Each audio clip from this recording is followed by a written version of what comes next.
కృష్ణా జిల్లా మచిలీపట్నం నియోజకవర్గ పరిధిలోని కొత్తపూడి గ్రామంలో నిరసనలు వెల్లువెత్తుతున్నాయి. బందరు పోర్టుకు సంబంధించి విద్యుత్ సరఫరా కోసం ఏర్పాటు చేసిన హెవీ ఓవర్ కరెంట్ లైన్లు స్తంభాల మార్కింగ్ ప్రక్రియ కొత్తపూడి రైతుల గుండెల్లో ఆందోళన వినిపిస్తోంది.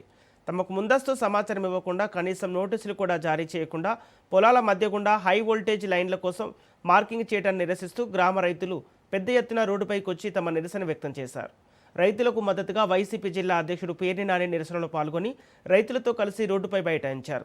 రైతుల భూముల్లో కనీసం సమాచారం ఇవ్వకుండా కరెంటు స్తంభాల మార్కింగ్ ఎలా చేస్తారని, ఇది అన్యాయమని మండిపడ్డారు. అభివృద్ధి పేరుతో అన్నదాతల కడుపు కొడితే చూస్తూ ఊరుకోమన్నారు. రైతులకు న్యాయం చేసేలా తక్షణమే అధికారులు చర్యలు చేపట్టాలని డిమాండ్ చేస్తారు. లేని పక్షంలో రైతుల పక్షాన వైసీపీ పార్టీ నిలబడి పెద్ద ఎత్తున పోరాడతామని పేర్ని నాని హెచ్చరించారు.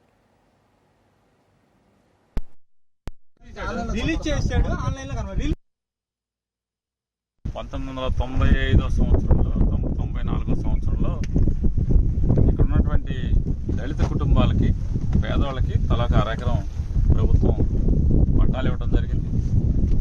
తర్వాత జగన్మోహన్ రెడ్డి గారి ప్రభుత్వం వచ్చిన తర్వాత ఆ పట్టాలన్నింటినీ కూడా వారికి ప్రైవేట్ ఆస్తుల కింద మార్చడం జరిగింది. కోర్టుకి అవసరం అని చెప్తూ బాగా పెద్ద హెవీ లైన్ టవర్లు, ఆ హెవీ టవర్లు పొలంలో వేస్తామని చెప్పని వీరికి చెప్పకుండానే పొలంలో నిన్న రెవెన్యూ అధికారులు వచ్చి మార్కింగ్లు ఇచ్చి వెళ్ళారు.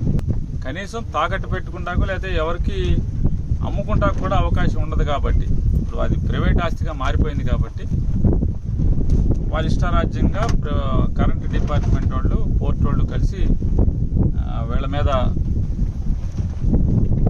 బలం, అంటే అధికార బలంతో వేసుకెళ్తాకి మేము ఒప్పుకోము. ఆ పొలం ఉందనేటువంటి, ఆస్తి ఉందనేటువంటి ధైర్యంతో బతికేటువంటి పరిస్థితులు ఉన్నాయి.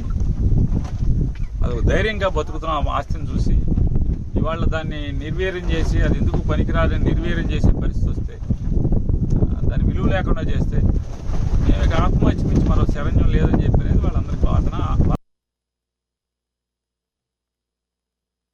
నాకు 2 ఆడపిల్లలు కట్నంగా ఇచ్చాను. మరి నాకు అది తప్ప ఇంకేమీ లేదు. నుంచుంటాక నేడు కూడా లేదు. నా భర్తతో 15 సంవత్సరాలు బట్టి బాధపడతాను నేను.